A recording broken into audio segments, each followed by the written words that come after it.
Thanks for joining us for the Thought Leaders video series today. I got Jamie Meier here with Landahl Corporation out in Kansas. Jamie was with Sunflower prior to joining Landahl. I understand it was 14 years ago. Time goes by quick, doesn't it? Absolutely, yeah, it does. Time flies, and I've almost got more time now with Landahl than I had Sunflower before. So, yeah. But years are just rolling along. Yeah. Well, before we jump in here, give us a few words about what Landahl does. Sure. So, of course, we're in agriculture, and that's my division that I'm responsible for, and that's where Landahl started. Really, it was 1963. Started in the ag business, and so we've been there ever since. Today, we're a very diversified manufacturer. We are into trailers, and of course, many of our dealers are out there running Landahl trailers today across North America. Not only our dealers, but all equipment dealers out there, and we're involved in a lot of other industries as well that those guys touch, and then we're into material handling. We got into that business as well. So we do a lot of things. If there's anything that has to do with welding, bending, forming, fabricating metal, Landahl's, we're doing a lot of it. So, but usually, the great thing about that diversification, and I've seen it work wonderfully through the years, is usually one division is up. Maybe somebody else is having headwinds, but typically there's always been somebody up and somebody going. But it's been a lot of fun working for Landahl and doing all the things that we do. Mm-hmm. So. Yeah, diversification comes in handy, doesn't it? Times like this. Oh, absolutely. It'll be interesting to see, but you got people like I guess I shouldn't name names, but there's a lot of our customers that are using our forklifts. The alcohol business, meat, in freezers and things like that, because it's all narrow aisle stuff. And so those guys are going great guns and gangbusters, and so we're selling products for them, and so when somebody's got a challenge, it's somebody else's opportunity usually.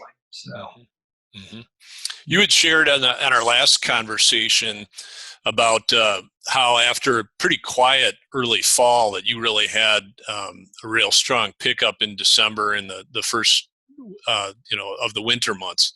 Tell us a little bit about what was going on there. Yeah, so yes, we had 2019 was really a pretty good year for us overall, but it got a little quiet for us there in the fall, and looking back on it, it's of course everybody was in the field. Everybody was struggling with harvest, and nobody was thinking about doing tillage work when we had we're mudding corn out, there's some folks that didn't even get their crops out. I know the guys were still harvesting this spring, and especially up north, trying to get the crop out. But anyway, so we kind of came through October, November, and December. We had our early order program come out, and man, it was quiet. I was not feeling good about where we were at, and we got there we had a sales meeting in early December, and it wasn't our sales meeting, but after that, about the third week in December, things started breaking loose. The phone started ringing, and we had a gangbuster monster last 2 weeks of the year, and the start of 2020 was very good as well. I think really what we were seeing was a combination of things, but guys were getting the crops out of the field. I think they ended up with more bushels than they anticipated, and then throw that on top of the market facilitation payments that were coming out, and guys had some bucks to spend, and were able to update. And it's we haven't seen that big run of orders since back in probably 2013, 2014. So a few years have passed, and so I think we've got some pent up demand out there as well.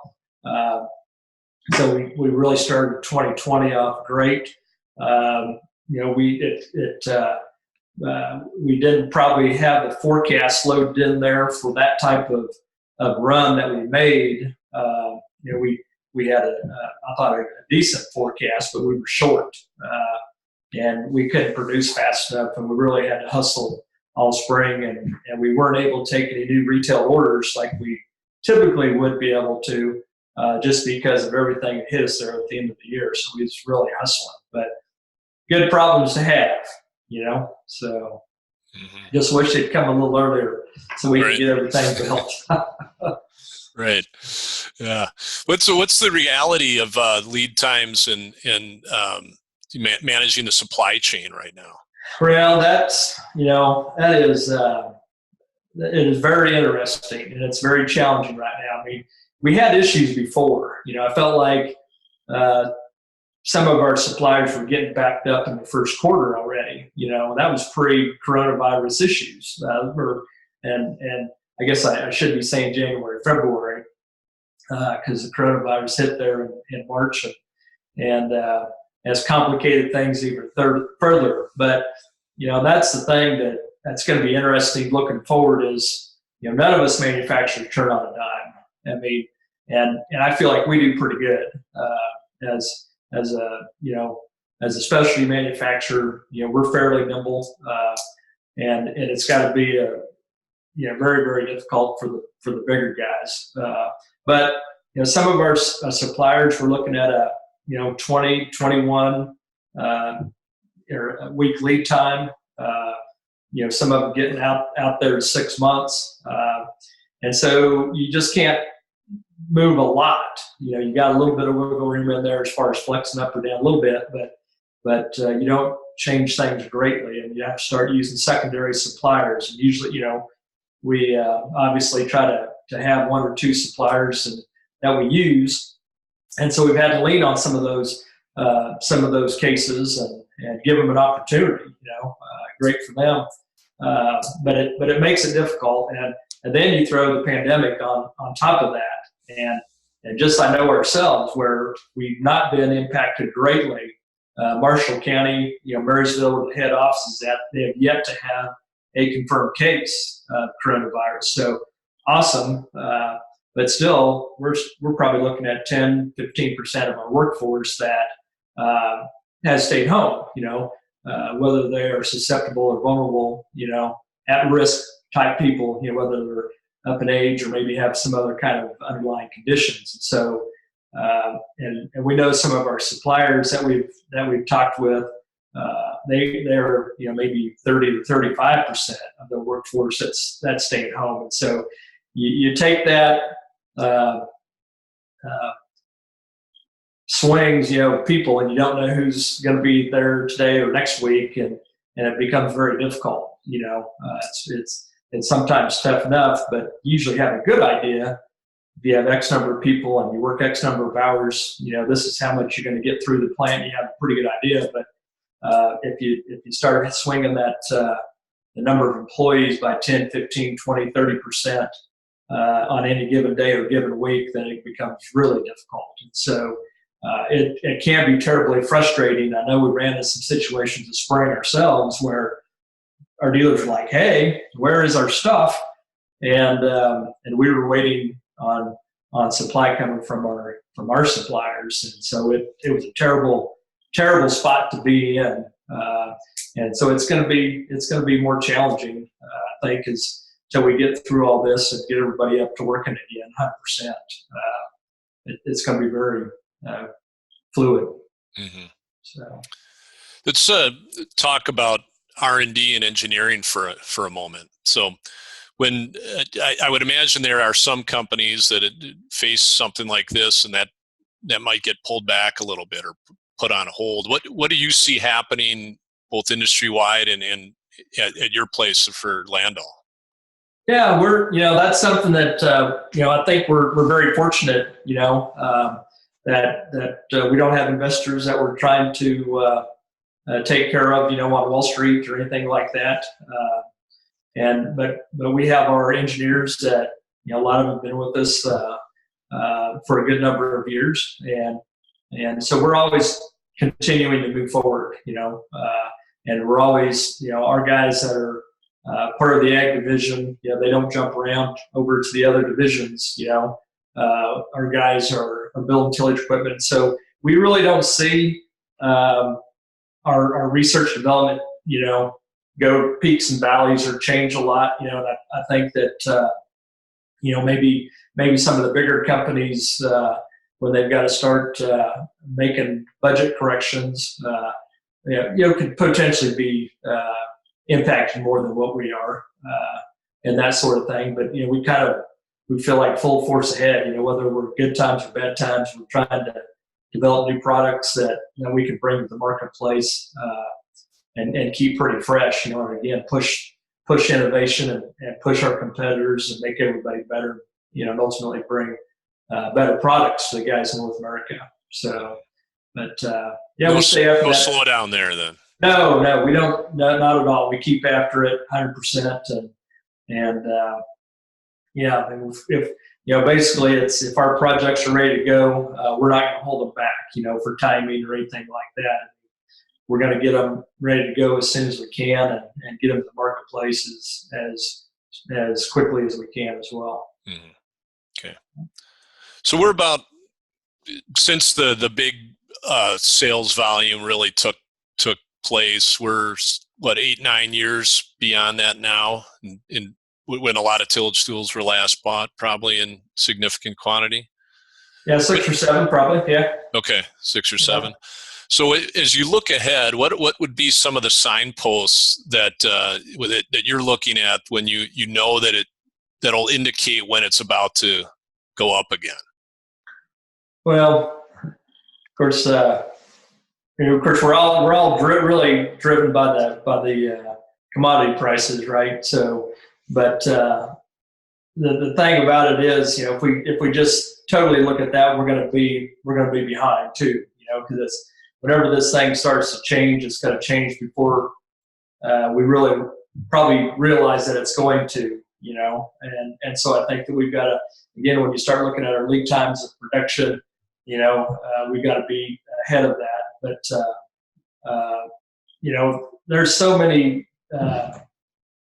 Everything is so volatile today, and there's so many things that could come into play. And right now things look like they could be tough. In the rest of 20, grain prices aren't great, but if we start seeing some things swing our way, if we do get some sales to China, we do sell them more beans. We're not in horrible shape either, because we're not probably far off from where we were a year ago on our soybean prices. Corn's down compared to a year ago, but just a little swing here or there, and we can be off and get into a better position. So I'm optimistic that things can happen, and we're going to be okay. Really 18 and 19 were, from a manufacturing standpoint, were pretty decent years, demand wise, and we've been getting stronger every year the last few years, and I think there's opportunity moving ahead, but some things obviously got to fall into place for us to keep on moving. But grain prices, those are all the naturals, but I think that'll swing before everybody realizes it's going to be here. Just like everything, once the grain price goes up, then that the swing is already happening. Mm-hmm. So it's possible that it could be a quick when it does turn, it could happen fast. Yeah, right. I just take this fall for example. If we see some opportunities for grain prices to come up, and who knows at this point what we might see. Whether it's a weather condition or whether it's exports. You hope exports. But I was talking to some of my guys out there in the territories, and the crop is in, but maybe doesn't look great, or maybe get a little dry in some areas. So you don't know what that's going to do and the impact it's going to have. They're certainly forecasting some awfully big numbers as far as on the supply side moving ahead for 20. I mean, they're looking at a huge crop, a lot of acres, and pretty high average bushel yield. And so, none of that's in the bank yet, and so there's a lot that can happen. But hopefully we see, and then of course the whole protein side, that's a whole nother thing that I just can't believe what's going on and what we're seeing, with the shelves at the grocery stores being empty and the slaughterhouses not, processing animals, that's a whole nother whipsaw that's coming out there. And I think that at some point there's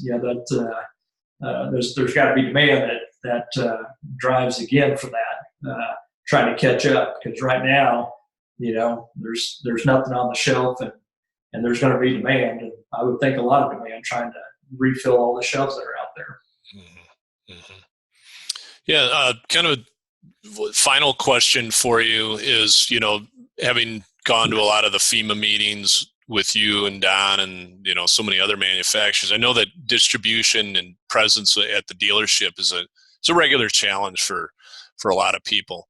In a climate like we're in right now, what are some things that you can think of on how an independent manufacturer can actually come out stronger through a period like this?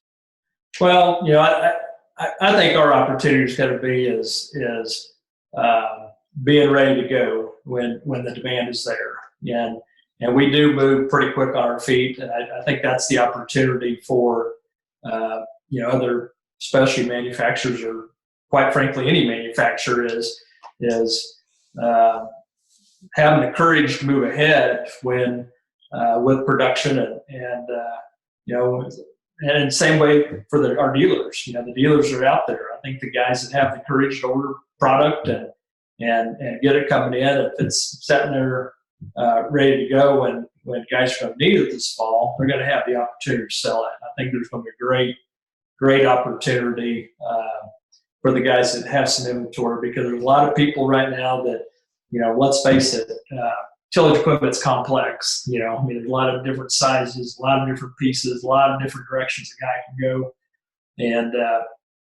and so I think it scares our dealers, and some of them, and so they're not real comfortable stocking inventory. But yet, by the same token, if it's there and the farmers are ready to buy, those are going to be the people that are sitting in the driver's seat, that get to take advantage of that. And not saying that a guy's got to get hog wild on inventory, but that's what we're trying to do is get our, get some inventory out there and a good mix across the board, and that helps us be ready. And then of course when we're in the season and guys are needing stuff quick, we can move things around, and so that's really been helpful to us. But I think that's our opportunity is folks that go ahead and have the ability to keep moving forward and building some equipment. And with our highs and lows, we got to really take advantage of 12 months out of the year. If we quit building, then it's hard to ever get those days back, to build equipment. So that's but it'll be okay. The sun's going to come up and tomorrow, and I think we can still have a good 2020. Well, thanks for joining us today, Jamie. Interesting conversation as always, and like to get your take on what's happening out there. Thank you. You bet, Mike. Yep, good hearing from you, and we'll talk to you later. Yeah, say hi to Don for me. Yep, we'll do. Bye-bye. Take care.